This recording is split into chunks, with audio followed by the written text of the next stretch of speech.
топографиялық болса, не шекарасы экскурсия.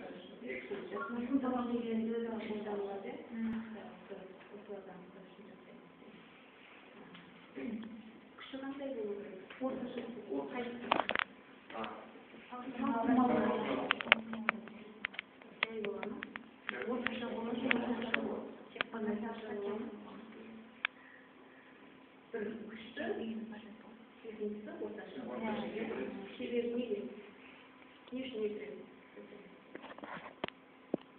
Тереңде орналасқан. Неге? Фотолог шарттар терең орналасқан болды. Егер орташа қолданса, ол 3-4 см тереңдікке ғана кетеді дағыны, сол 3-4 см тереңдіктегі ғана фотологиялық өзгеріс туралы айта алады. Сондықтан тереңге бізде жатқан өзгерістер болса, оны анықтау үшін бізде күштірек перкуссияны қолдану керек. Тестте жаңа болғандай кеуде сарайының перкуссиясын өкпедегі дұрыс айтасыздар. Салыстырмалы перкуссия екі жұп ағза болғандықтан салыстыра отырып, қандай патологиялық өзгерістер бар, соны анықтау үшін жасалады. Бұғана істің ойығына қолымызды қалай қоямыз? Бұғанаға параллельді, қылтақтарымыз арасы ашық болу керек деп айтқанымызда, қылтақтардың арасы ашық. Бұғана қалай жатса, қылтағымызда дәстүрге қоюымыз керек. Басым шамал ары қарай тұрып, перкуссия сол ортаңғы алаңында жасайды. Жүректегі сияқты. Екі рет бұл жерде ұрасты алады. Жүректе не деп едік? Бұл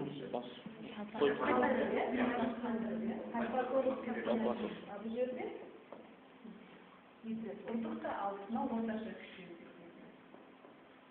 Енді қайтып келіп, қайтадан жасайды күшті. Осы 6-7 см тереңдікке.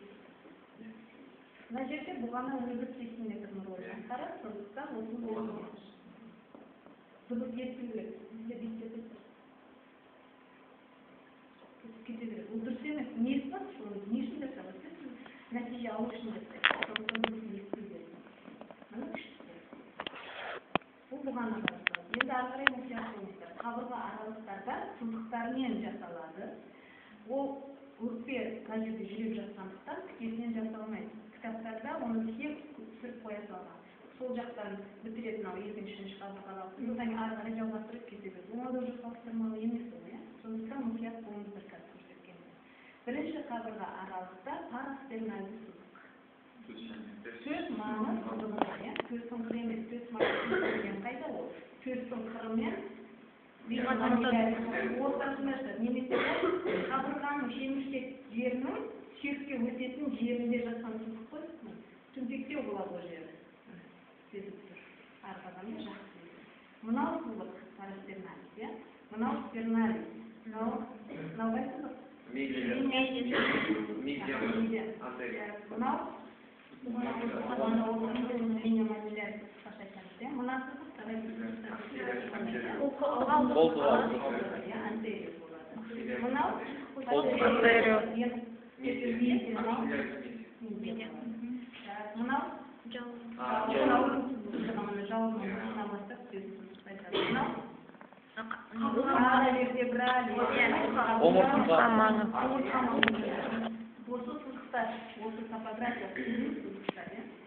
бірінші қабырға аралықта, бірінші қабырға аралық, екінші қабырғаны үстінде жатады. Бірінші қабырғаны анықтау қиындау, бұған анықтау сәттіріңкі жатыр. Сондықтан томтайып тұратын, екінші қабырға деген үсті, бірінші қабырға аралық, екінші қабырға аралық. Бірінші қабырға аралықта линия парастерналистің бойымен жасайды перкуссияны. Тырнақтың ұшы тұрмайды ол жерде. Осы перкуссия жасайтын фаланганы түсу керек, аты дұрыс қойдың ғой, самгелі салтақ бұлайтыз, или наоборот бұлайтыз. Ол дұрыс емес. Именно сызыққа сіздің нүктеңіз түсу керек. Мына осы қабырға аралықта жасаймыз. Орташа күшпен бірінші. Екінші жағынан. Қайтадан жасаймыз. Екінші қабырға аралықта. Парастерналисте медиаклавикуляр ортасы. Жерде ойша сызық жоқ, самом деле, топография. Екеуінің ортасы деп айтам. Біртіндеп алшақтауымыз керек екен жүрек мына жерде, тікесінен жасалмайды. Қайтадан. Үшінші қабырға аралықта линия медиаклавикуляр. Немесе мамилярис. бойында жату керек болғанда.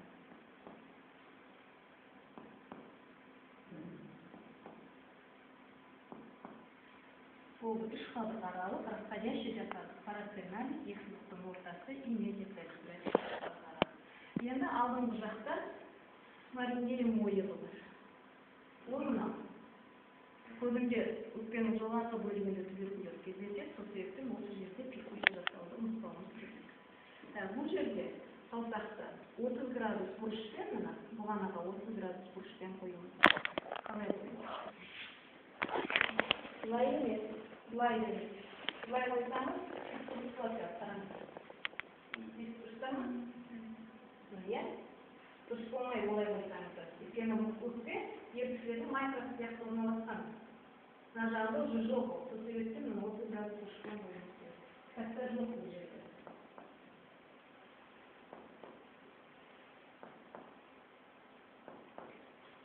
Дұрыс жақсы естілу керек аудитория. Енді бүйір жағында екі қол келтеге қояды, қолтықты ашып тұрады. Иық тең болсын деді, қолыңызды айқап тұрыңыз. Осылай тұру керек. Қолтыққа терең вертикальды жасайсыздар. Қалай қоясыздар? Вертикальды. Вертикальды қолтыққа терең қойды. Екінші жақта. Өзіңіз жүрмей, пациентіңізді бұрасыз. Енді 4-ші қабырға аралықта, 4-ші қабырға аралықта, 4-ші қабырға аралықта қабырғалықтар қалай жатыр, солай жасайды.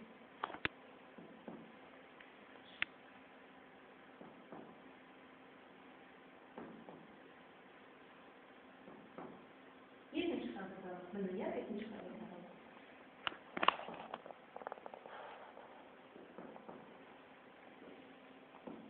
Қандай дұрыс жатырмыз? Алтыда жеті дұрыс жасамайды, бұл жақта бауыр тұрыс керек қараңыздар. Ана жақта тауы кеңістігі ол дабыл дұрыс керек. Дұрыстармен айырмашылығы, сондықтан уже 5-тен төмен жасамайсыздар. Қолтықта терең вертикальды, одан кейін 4-те қабырғалыққа параллельді, 5-те қабырғалыққа параллельді. Міндетті түрде екі жаққа ауыстырғымыз керек. Бүйір жақ бітті. Сұрақ жоқ қол. Енді арқада. Жауабын түсінді. Шақта сіздерге бұлай көрсетеді. Негізінде калимасынан талабымен ертеңшімбетке баштарыңызда солай сұрайды. Иық орамына қаусақты перпендикуляр дейді. Мынау иық орамы, қаусақ перпендикуляр. Перпендикуляр мынау. Осылай қоясыздар.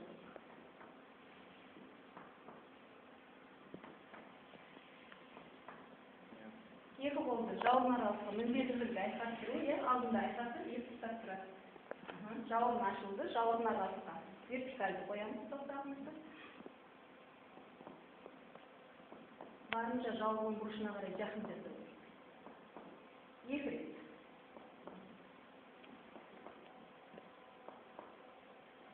Егер гиперстеник адам болса, мына жер кеңдеу болады, онда гиперстеник. Ал астеник адам болса, кеудесі ұзында, онда 3 рет қоюға. Енді сүреді қолды, сүреді қолды, жауырын бұрышымына жақсы көрінеді, жауырын бұрышында жауырын сызығымен жасаймыз. Онда горизонталь. Көрінбесе жақын.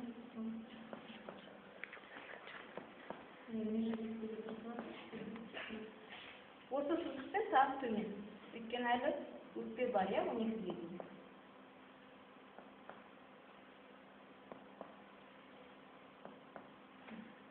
Барлық жерде анық өкпе дұрысты болды. Қосылды бергенде, өкпеде перфузия салқымал. Перфузияда анық өкпе дұрысты жетеді.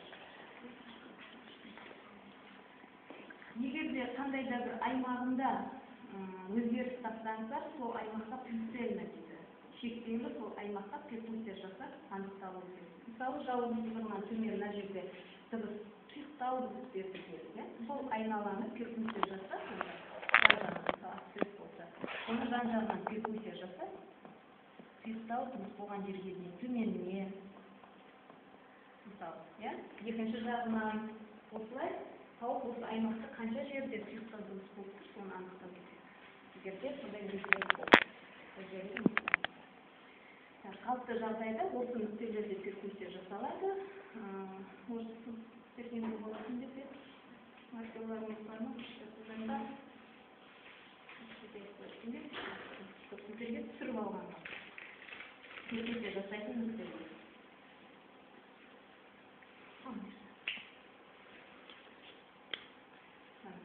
Саусақты қалай қоятын жерлерін көрсеткен. Бірінші қабырға аралықта. Екінші қабырға аралықта. Үшінші қабырға аралықта. Мариндей орналасында. Қолын жетеңізге қойыңыз. Қолтықта. Төртінші қабырға аралықта. Бесінші қабырға аралықта. Енді жауабы қолды қылсастырын жауабын аралығында түсіреді.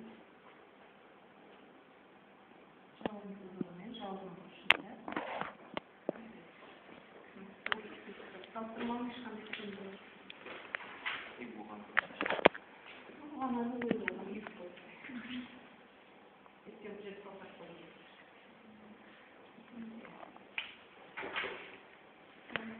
Күшті перкуссия, орташа күшті перкуссия қолданылады. Күшті 6-7 сантиметр.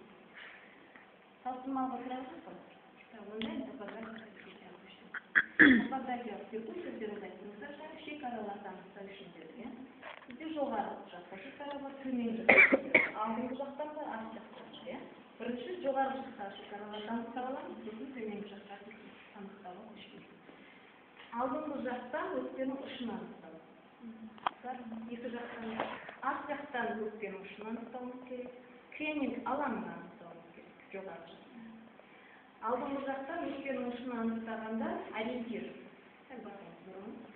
Үшкіріш көріп тұрмыз, бұғанамен, мускулус трапезиус и стенноклейдомастеидеозды құрылған. Осы үшкіріштің ұшына қарай перкуссия жасалады. Бағыттарымыз мен. Саусақты бұғана үстіне, бұғанаға параллельді қоямыз. Мына үшкіріштің ұшына қарай жүріп отырамыз. Басты тым қатты бұрмай, осылай бұрылған нормально. Бұлшығытпен осылай отыру. Осы ұшына қарай перкуссия жасалады. Жарта саусаққа жылжимыз, орташа күшпен перкуссия.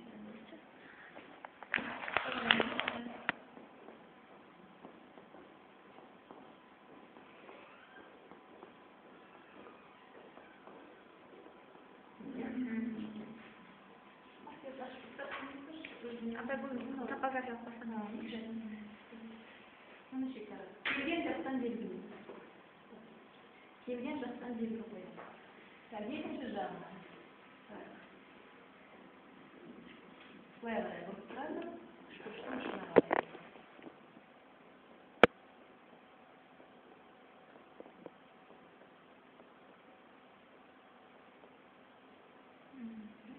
Сұйық құдық болған жерде белгілейміз. Өлшейміз. Бұл өкпенің алдын жағынан ұшырайды. Бұғанадан сютрабез.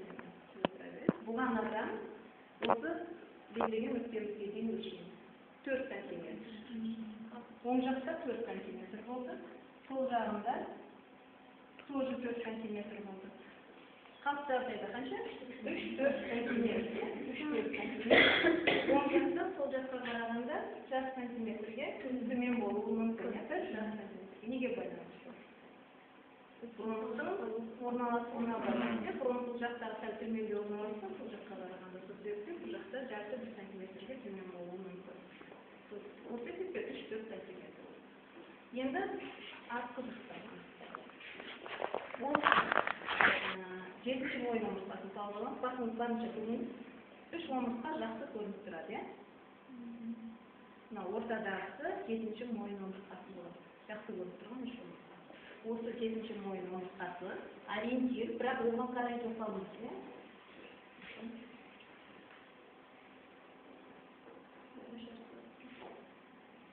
Басыңыз көтеріңіз. Жауырын үстінен, міне, жауырын үстінен ориентир 7-ші мойын омыртқасы, бірақ мойынға қарай жасайсыздар перкуссияны.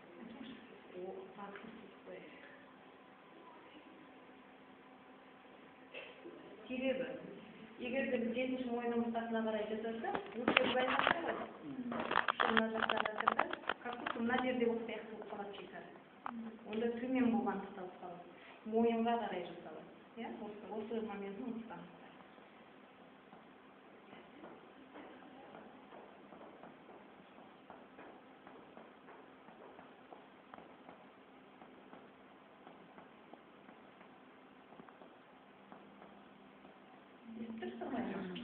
Келген жақтан берген.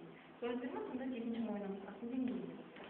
Екінші жағынан жауырын үстінен осы бағытта. Жастақ саусаққа жылжуы.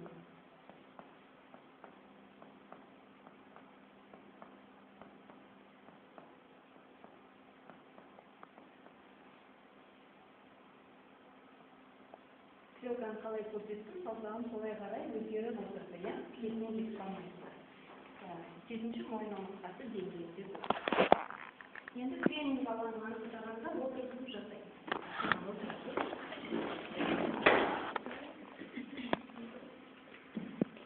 Бұл кезде мускулус трапециустың ортасынан, яғни бұғананың ортасынан, көріне ма бәріңізде? Көрмақсыздар, мына жақта өзіңізде көрінеді. Ортасынан саусағымыздың ұшы, сантиметр саусақтың ұшы бұғанаға тиіп тұру керек. Бұл жүректі артқа тартып, барып перкуссия жасайсыздар. Келесіде жібересіздер, қайтадан қоясыздар, артқа тартып перкуссия жасайсыздар. Не үшін? Бұл жүректі артқа тартсақ, өкпе ашылады. Сол себептен әр перкуссияңызды өкпені тартып отырсыз. Медиальды жаққа, латеральды жаққа. Бірінші медиальды жаққа жасаймыз. Қазір ескерсіз берген жақтан көрінеді. Жібереміз, қайтадан жібереміз. Көрдіңіздер ме?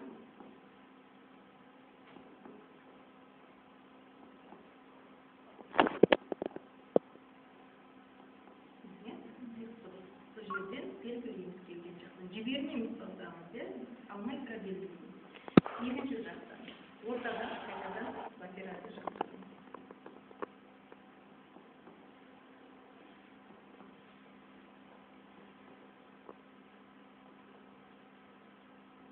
Қайтадан тексерейік. Тұйық бос болған жерде белгілейміз.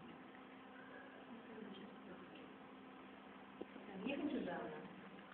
Бұғананың ортасынан медиальды жаққа береді. Көрінбей тұрған сөзді жасалатын.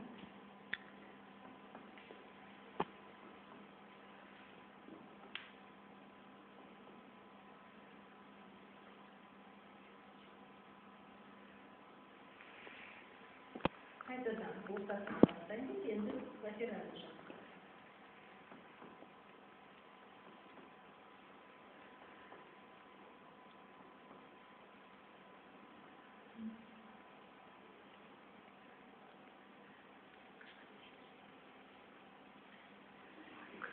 Өлшейміз. Екі сызықтың ортасын өлшейміз нүктенің арасын.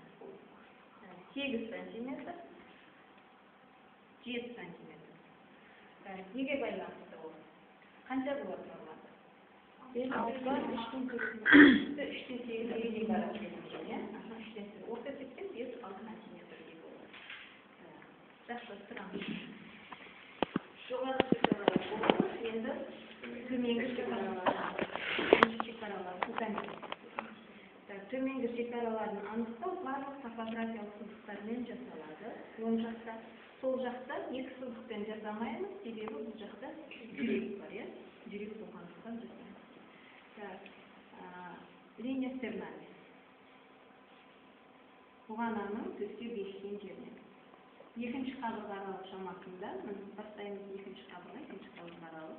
Осы сызықтың бойымен бағанағы айтқанымыздай, ортаң фаланга соған сәйкес тұру керек. Саусақтардың арасы ашық, кеудеге жанары тұру керек. Перкуссияны осынша күшпен. Соғатта аласыз.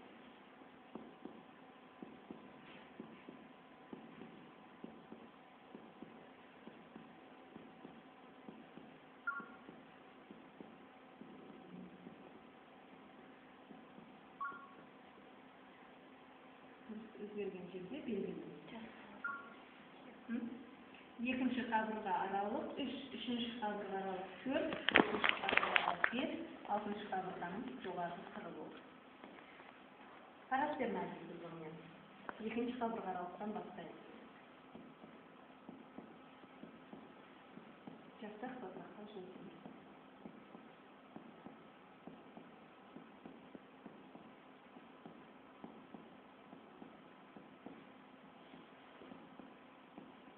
Altıncı qabırğanın özündə. Nasıldır? Bulay istəyik. Qabırğa kirəkləndə olur. Buğana orta sızılmayın. 2-ci qabırğa aralıqdan başlayıb dünya qalır.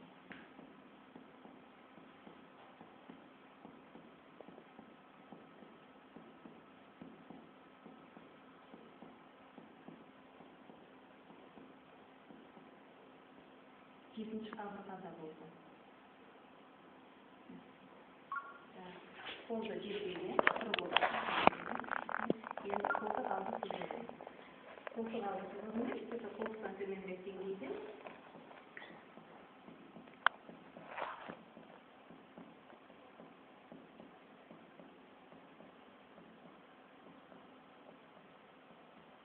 Yedinci qabırğada. Sen bunu tutup, sırvat kandırıp üstüne alıyor. Kolda orta sızıldı.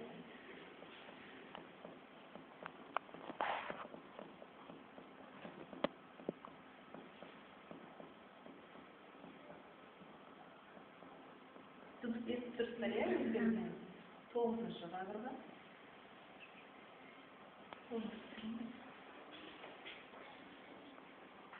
Kolda ardı sızılma. Sızıqlı gösterişini yapıyorsun zaten.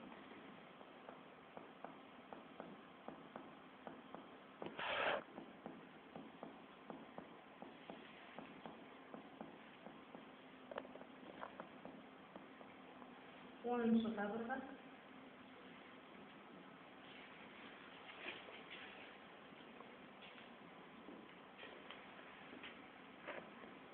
Жалғыз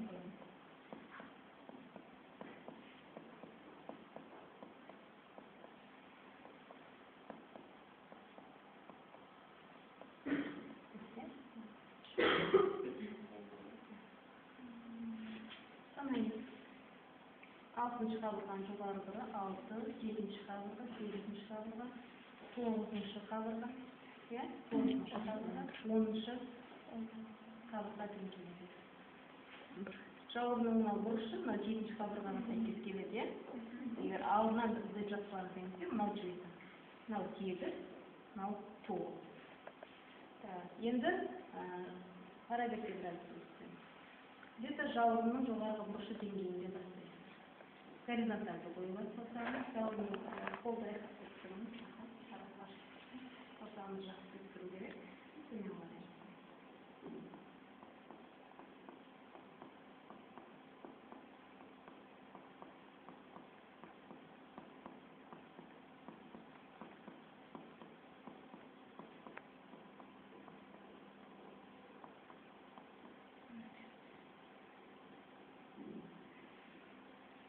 Омыртқамен саналайды. Жеті дедік, 1, 2, 3, 4. Бөліңе шықсаңыз, ол омыртқа, 4, 5, 6, 7, 8, 9, 10, 11-ші, кеуде омыртқасы деңгейінде. 11, 10, 9, 8, 7, 6, 5, немесе Астенетик берсек, нормастенетик болғандайда, қабырғалар не жоғары шетінде, қабырғаның өзінде не төмен шетінде болады. Енді сол жақтан бұғана орта сызығына дейін сызықтармен анықтамайды. Себебі жүрегі бар дедік, қолтық алды сызығынан бастаймыз. Қолтық алды сызығынан бастағанда, мына жерде тұралды кеңістігі бар, ол қандай дыбыс? Сондықтан бұл жерде сүйіктау дабыл дыбыс болады. Бағанағы жақта ауыр болғандықтан ол сүйіктік беріп жатыр. Қолтық алды сызығымен. Қолтық алды сызығымен сызығымен сөйлейді. Дыбысқа мұқият болыңыз. Аңыз дыбысымыз өзгеріп дабыл дыбыс.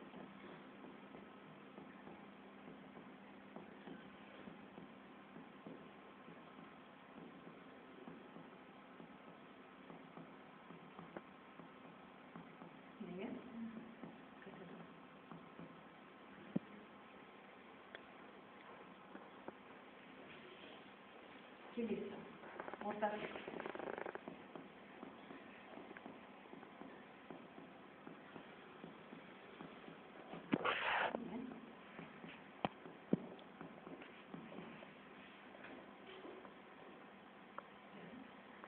Асты сызығы. Сол ұштастырады.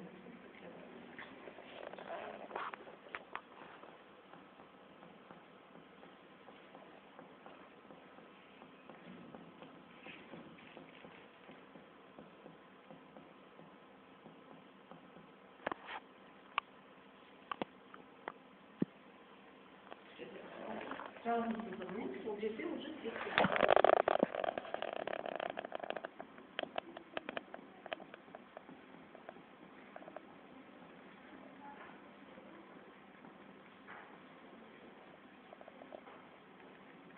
бір-екі салсақ жоғары төмен шектерімізге болады. Сол байқасыздан жауырынағалықпен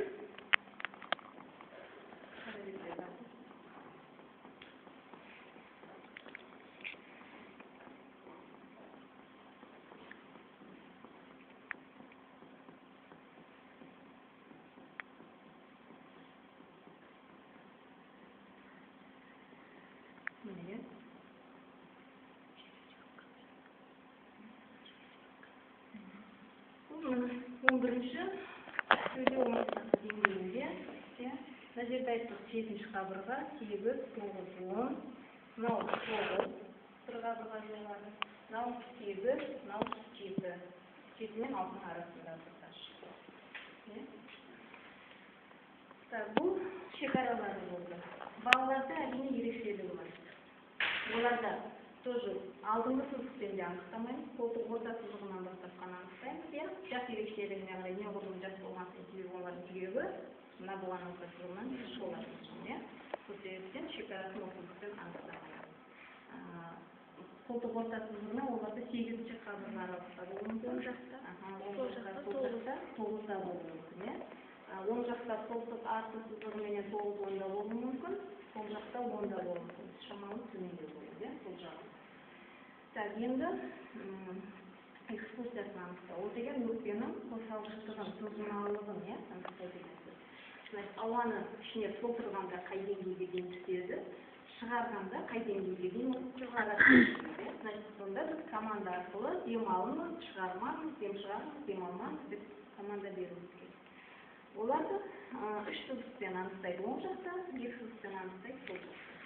Оң жақта бұған орта сызығы, қолтық орта сызығы, жалғыз сызығы. Сол жақта қолтық орта сызығы и жалғыз сызығы. Бұл сызықпен шекара анықтамасы, экскурсия анықтамайды. Ол үшін бірінші бұған орта сызығының төменгі шекарасын тауып аламыз. Біз оны тауып қойдық, сондықтан осы жерден толықтырдым. Осы жерге саусағыңызды қойып дайындап аласыз дағыны. Пациентіңізге айтасыз.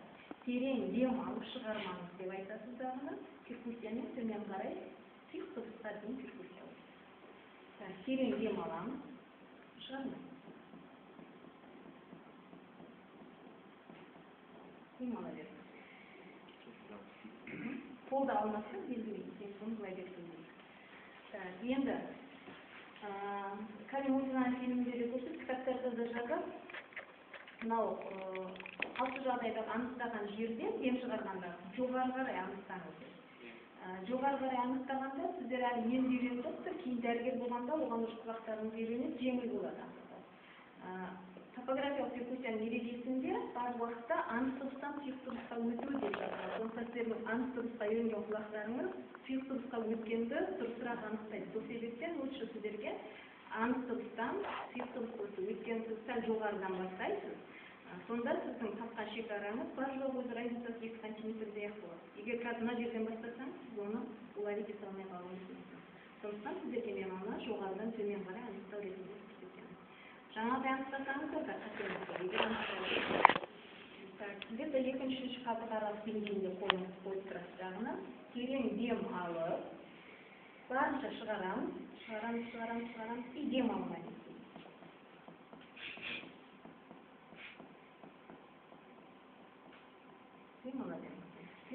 Жеттік. Сразу болғымызда тақтыңызда ручка іздеп жүрмей, дем алыңыз деп айту керек. Сонда науқасыңыз құлап қалуы мүмкін, сіз дем алма деп тұрғанда. Осы аралықты өлшейміз. Бұл кісіде 7 сантиметр шықты. Жүрегінің қозғалыштығы өте жақсы екен, иә? Қалыптағы 4-6 сантиметр шамасында болады, иә? Мынау 2, мынау 3, иә? Ар жағы 3-4 болуы мүмкін тұғын, иә? Бұл кісіде 1, 2, 3, мына жағы 4 сантиметрдей болсын да, қосқанда 7 сантиметр шығып тұрған. Жүгіресіз ба? Спортсмендерде үлкеюі мүмкін екен. Қолтық орта сызығымен, сәл қиғаштырмыз. Қолтық орта сызығымен анықтағанбыз, иә? Қайтеді қолтық орта сызығымен. Қолтық орта сызығына жаңағыдай қолымызды қойып тұрамыз. Терең дем алыңыз. Шығармаңыз.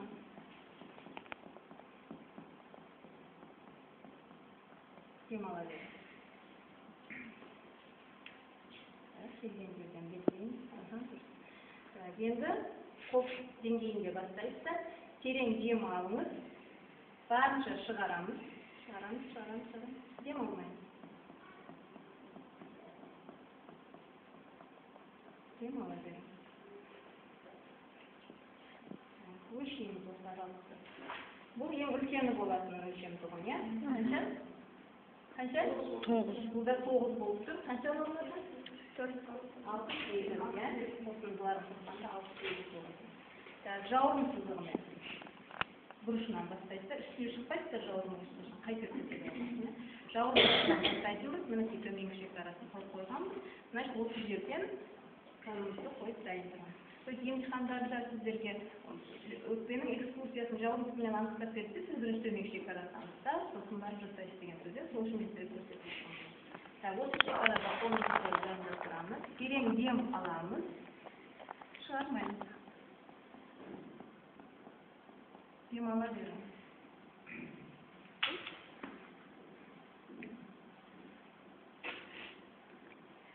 Қайтадан жауырын бұрышына келеміз. Терең дем аламыз.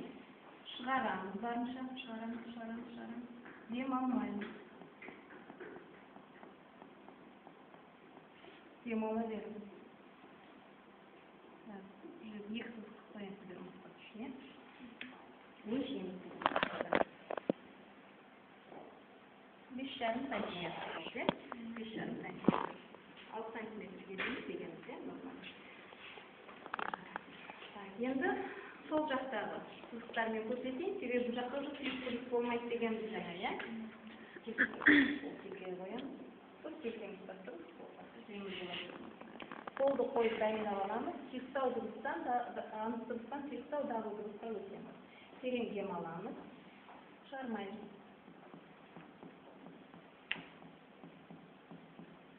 Böyle ya? Kolda gem alıyorum. Yukarıdan başlayınız. Koltuk dengeyine. Terin gem alamız. Шығарамыз. Дем алмаймыз.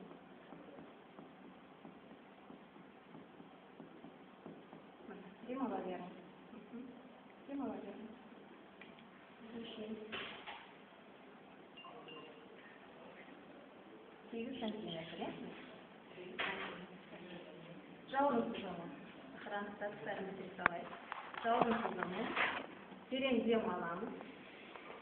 Шығармаймыз. Дем ала беріңіз. Қайтадан жауырынның бұрышына келеміз. Терең дем аламыз. Шығарамыз барынша. Шығарамыз. Дем алмаймыз. Дем ала беріңіз.